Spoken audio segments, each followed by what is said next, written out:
Ini profil saya Erik Abdul Rahim namanya, kemudian tempat tanggal lahir 15 Januari 1984. Sekarang tinggalnya di Bandung, ya. Kemudian aktivitas sebagai founder internasional. Jadi istilah internasional itu ada di berbagai negara. Ada di Indonesia, kemudian ada di Malaysia.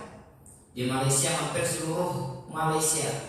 Kemudian ada di Singapura, ada di Brunei, kemudian ada perwakilan kita di Thailand, ada di Hong Kong juga, sama di Filipina, ya di Filipina. Kemudian berikutnya, jadi di tempat-tempat ini adalah market atau tempat dakwah kita, ya. Sejak tahun 2012 saya berkecimpung dalam dakwah internasional, ya. Kalau lokal ya sejak tahun 2005.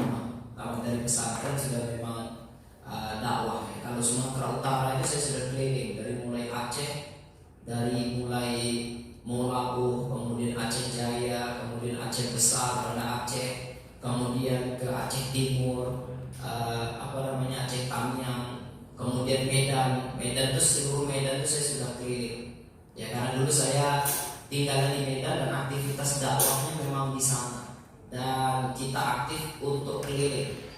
Kalau dulu kita biasanya membawa ustadz-ustadz, ya, karena kami dulu di Medan itu kita mendatangkan tokoh-tokoh ulama-ulama dari luar Jawa biasanya.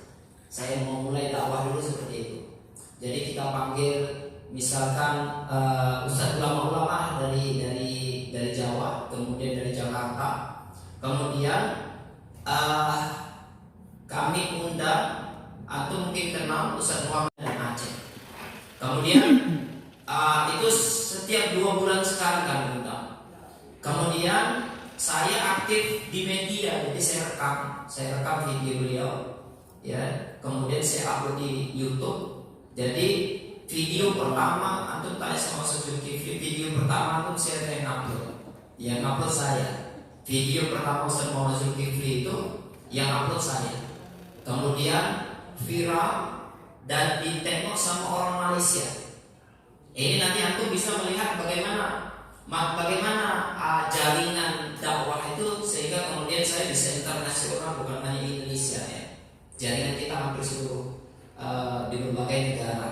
Yang antum bisa ambil petik pelajaran bagaimana si strateginya. Saya sedang susun buku ini, strategi dakwah internasional. Jadi pengalaman saya berdakwah bisa sampai ke berbagai negara, gitu, ya.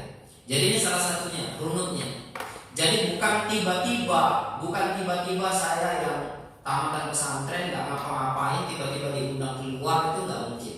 Semuanya itu adalah titik-titik yang tersambung. Kalau antum suka ikut motivasi, biasanya para motivasi bilang bahwa kehidupan kita itu adalah titik-titik yang tersambung. Apa yang kita pelajari hari ini, kelak 10 tahun berikutnya itu akan bermanfaat.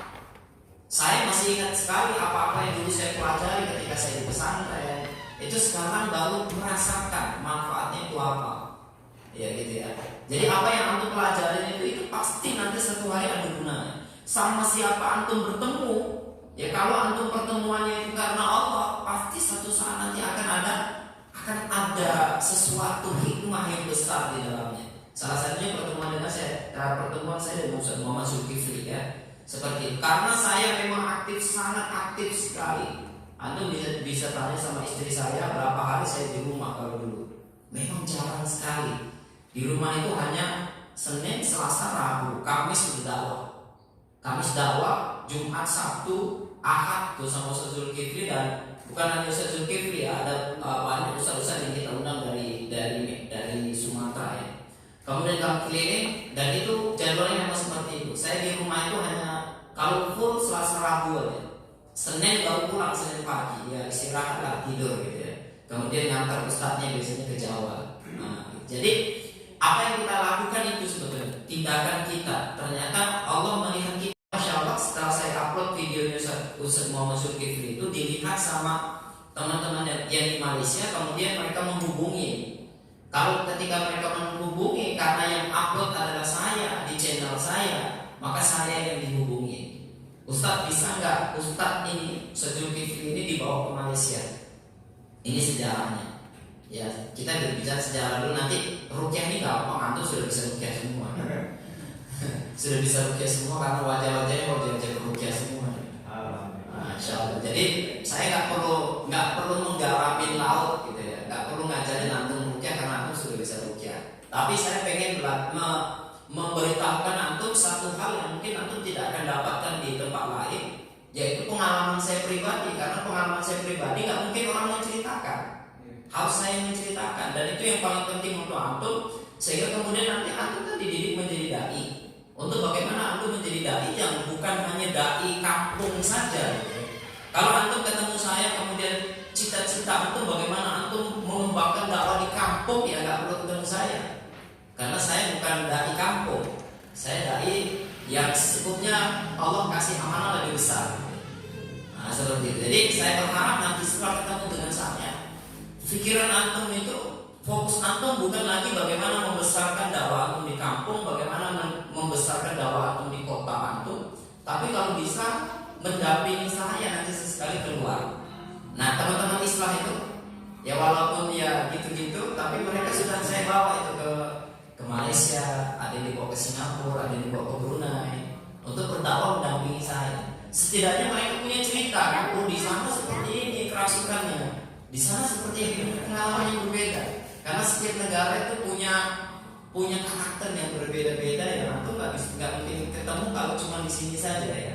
Nah, itu yang saya pengen antum keluar dari sini. Antum sudah punya wawasan global, sehingga kemudian kalau punya wawasan yang global, mentalnya itu jadi global.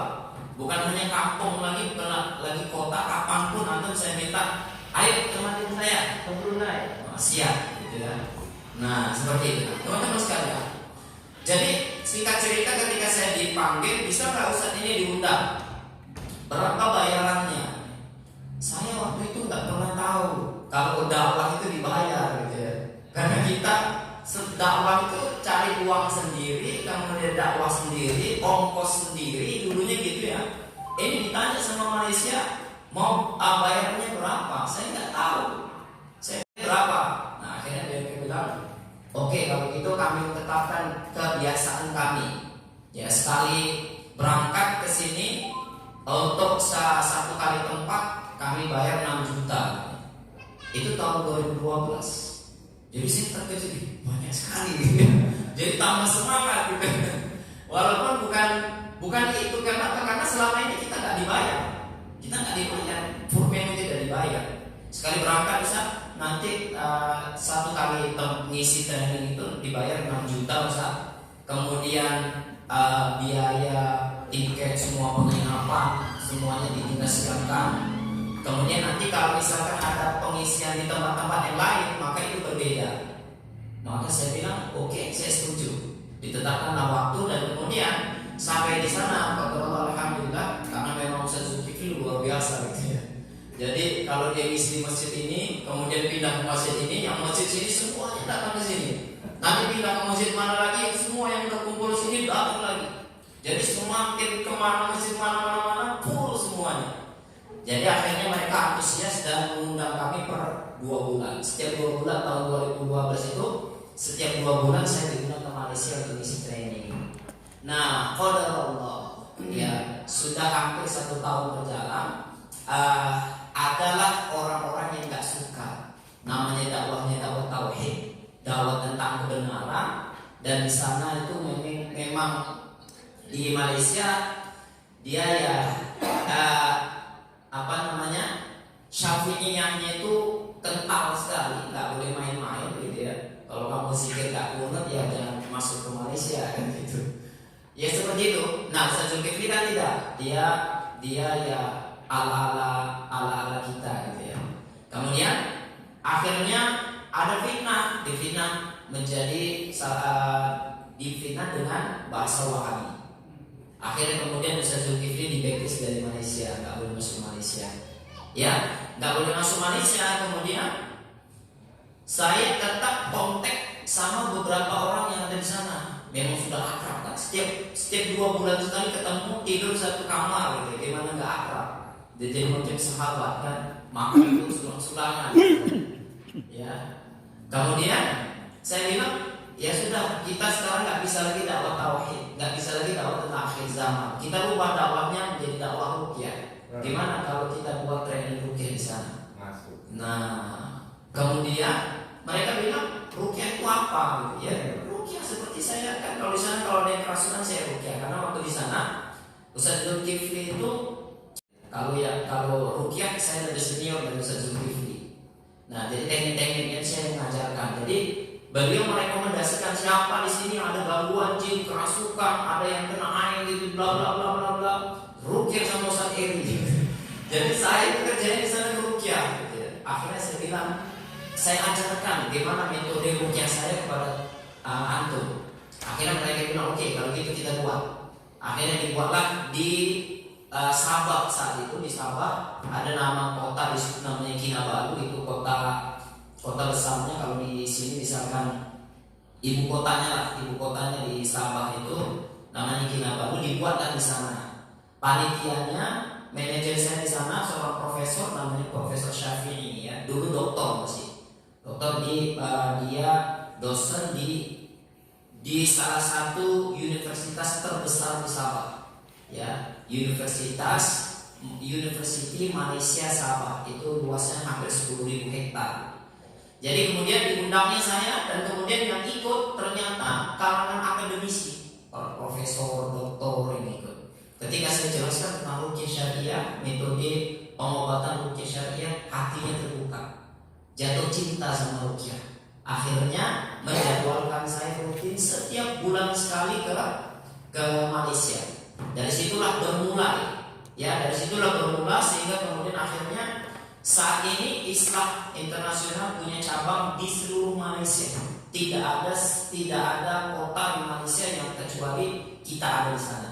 Ya, trainer kita juga sudah ada di sana. Alhamdulillah. Jadi ini kemudian dari Malaysia saya diundang ke Brunei karena Malaysia Brunei dekat. Kalau saya ngisi di Labuan, ya di Labuan ke Brunei itu hanya nyebrang laut perjalanan 1 jam naik ferry.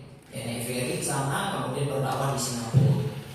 Berdakwah di Brunei. Kemudian begitu juga di Singapura. Kemudian kata Allah, media saya itu kemudian viral, YouTube saya saat itu, karena mungkin saya waktu itu buat orang peruqyah yang buat channel YouTube itu hanya beberapa orang saja. Mungkin bisa Nurdin, kemudian saya Perdana Ahmad, jadi viral gitu ya, viral kemudian diundang ke berbagai negara seperti itu. Makanya ada beberapa poin yang hikmah yang Anda bisa ambil pelajaran di sini, bahwa pentingnya kita bersahabat dengan orang kita, pentingnya kita bersahabat memiliki sebuah community ya, yang saling merekomendasikan gitu ya. Oh, ada ustaz ini, ada ustaz ini, ada ustaz ini. Kemudian yang kedua, ketika Anda mau terjun dalam dunia dakwah yang global, media paling penting. Media, YouTube, website, kemudian Instagram, Facebook ya. Kalau saya dulu Facebook personal saya sudah tutup karena saya merasakan banyak orang negatif yang sana ganggu semua ini, yang sini caci sana, yang sana buat status tentang ini, sampai berkomentar gitu. Saya kayaknya ini merusak hati saya tutup Facebook saya. Saya tutup Facebook personal saya, tapi Facebook page saya masih ada aktif. Ya, ini wajib Anda miliki pertama. Kalau Anda mau menjadi dai yang profesional, kemudian Anda mau jadi dai ruqyah yang sifatnya global, maka Anda harus punya media, YouTube, kemudian Instagram, sama Facebook. Kalau sekarang ada TikTok, tiga ini kamu dengan TikTok sekarang. Ya, Anda kalau mau cepat viral itu di TikTok. Saya sejak punya TikTok, alhamdulillah kalau saya pun nggak tahu semuanya ini atas karunia Allah. Gimana saya baca Al-Quran saja bisa viral sampai akhirnya yang nonton sampai hampir 30 juta orang gitu ya, dalam waktu yang singkat hanya beberapa bulan, yang kemudian menjadikan TikTok saya itu viral. Dalam waktu 4 atau 5 bulan itu pengikutnya sudah 1.200.000 orang. Yang gara-gara TikTok itu, saya kalau pakai baju gini teman-teman, kalau saya pakai baju gini, pakai kopiah ini ya, saya ke Malaysia Itu mau tukang ikan asin, mau tukang ikan, tukang jual kelontong di pinggir jalan itu kenal ini Ustaz Eri ya. Ustaz Eri ya. Akhirnya kalau viral, Anda dipercaya, tinggal Anda arahkan saja kan, arahkan dengan cara yang benar, ya. Dan alhamdulillah kita bisa mengarahkan orang-orang dari perdukunan itu menuju kepada pengobatan yang betul-betul syar'i. Ya, karena kalau di TikTok saya lebih viral dari dukun. Kalau di Facebook saya kalah, tapi kalau di TikTok saya lebih viral daripada dukun. Dan itu hanya baca Al-Quran. Dulu saya termasuk salah satu yang mengharamkan TikTok. Saya mengharamkan, saya keras betul. Jangan main TikTok. Terus kamu kalau main TikTok terus sama setan TikTok kan gitu. Karena isinya joget-joget semua. Tapi kemudian saya merenung, kalau nggak ada yang dakwah di TikTok, terus gimana itu manusia-manusia TikTok ini?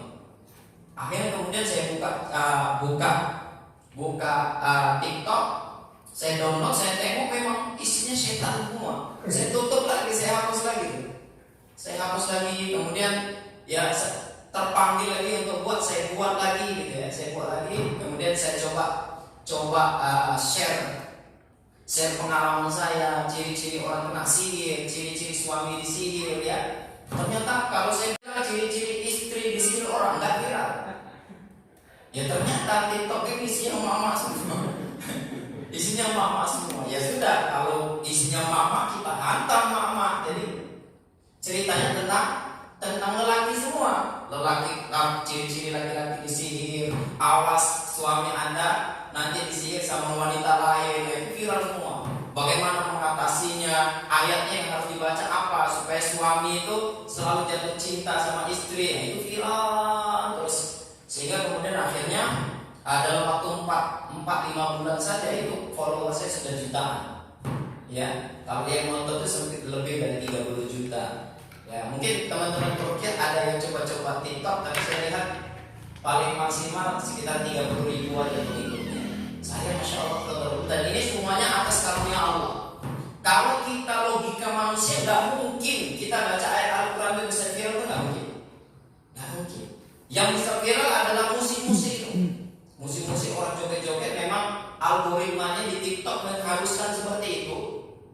Kalau Anda mau viral itu mana backsound musik-musik yang sedang viral Anda pakai gitu, kemudian dia akan viral. Ya nggak mungkin lah saya ngaji pakai musik itu kan. Nah, kita melawan algoritma TikTok tapi viral, Masya Allah. Makanya sesuatu yang dimulai dari keikhlasan di hati, ingin menolong agama Allah, maka Allah akan mudahkan. Itu makanya tadi waktu saya ditanya sama orang Malaysia, mau dibayar berapa Ustaz? Kalau dakwah, saya bilang saya nggak pernah dibayar. Kenapa? Karena kami dakwahnya cari duit sendiri, bayar sendiri ustadznya, semuanya pakai uang sendiri kita cari. Dari jamaah kita kumpulkan gitu ya. Ini ada yang bilang tolong ditarik berapa. Akhirnya mereka yang menarik sendiri. Kenapa? Itu. Nah, makanya pertama kali saya ingin sampaikan kepada antum, ketika antum duduk di sini, luruskan niatnya. Niatnya apa? Kalau antum niat di sini hanya untuk belajar ruqyah, antum hanya akan mendapatkan ilmu ruqyah saja. Ya mungkin antum lebih tahu tentang ruqyah. Ya. Tapi kalau antum kemudian datang ke sini, saya mau datang ke sini mau belajar ruqyah dan saya mau jadi trainer ruqyah. Bukan hanya Indonesia, tapi kalau bisa mengikuti jejak Ustaz Eri, menggantikan Ustaz Eri. Wah, jadi besok saya nggak boleh keluar, antum saja berangkat. Nah seperti itu. Jadi dan pertolongan Allah itu sesuai dengan apa yang kita niatkan ternyata. Apapun yang antum niatkan, kalau niat itu benar-benar ikhlas karena Allah Subhanahu Wa Taala, Allah akan mudahkan. Allah punya media sosial. Kalau bahasa motivasi, kalau antum pernah kenal sama Jamil Azhar ini, seorang motivator Islam, ya yang kelas Asia Tenggara, beliau mengatakan kalau kita mau dikenal orang maka pencet on. Kalau antum naik mobil gimana supaya orang tahu keberadaan mobil Anda? Klekson kan, pencet klekson rutin, ini aku ada loh. Gitu juga kalau Anda dai, kalau Anda nggak pernah mengatakan di dalam media sosial bahwa aku ini adalah trainer ruqyah, ya siapa yang tahu gitu? Mau tiba-tiba tahu nggak mungkin. Kenapa saya kemudian bisa akhirnya diundang ke Malaysia untuk pertama kali? Karena orang tahu, oh ini ustaz, bagus nih kita undang gitu ya. Walaupun pakai orang gitu ya. Nah, Anda bisa juga pakai orang dulu. Makanya ada ceritanya, singa bukan lagi raja hutan. Tahu? Pernah dengar ceritanya? Kalau aku tahunya kan singa adalah raja hutan kan? Sebetulnya sekarang bukan singa lagi raja hutan. Siapa itu? Siapa? Kancil. Pernah dengar itu? Sekarang raja hutan itu kancil, bukan lagi singa. Iya, kenapa? Karena kancil datangi singa. Dia bilang sama singa, singa, bukan kau raja hutan sekarang, aku. Kata si singa, aku makan kau nanti. Jangan makan aku, ini raja kau, jangan makan aku. Ya, mau aku buktikan kalau aku raja, bukan kau. Mau, coba kau buktikan kalau kau raja hutan. Akhirnya kancil bilang, ayo ikut aku. Kancil jalan di depan, harimau di belakang, ikut. Jumpa sama zebra. Zebra gak takut sama kancil, tapi takut sama singa, lari dia. Kancil bilang, tengok itu zebra, lari dia. Dan singa bilang, apa iya? Iya, ayo ikut lagi aku kalau gak percaya, kita buktikan. Jalan dia, jumpa serigala. Serigala gak takutlah sama kancil kan, tapi di belakangnya ada singa. Lari itu gak apa? Lari itu serigala. Kancil itu cepat-cepat bilang, tengok itu serigala, lari dia.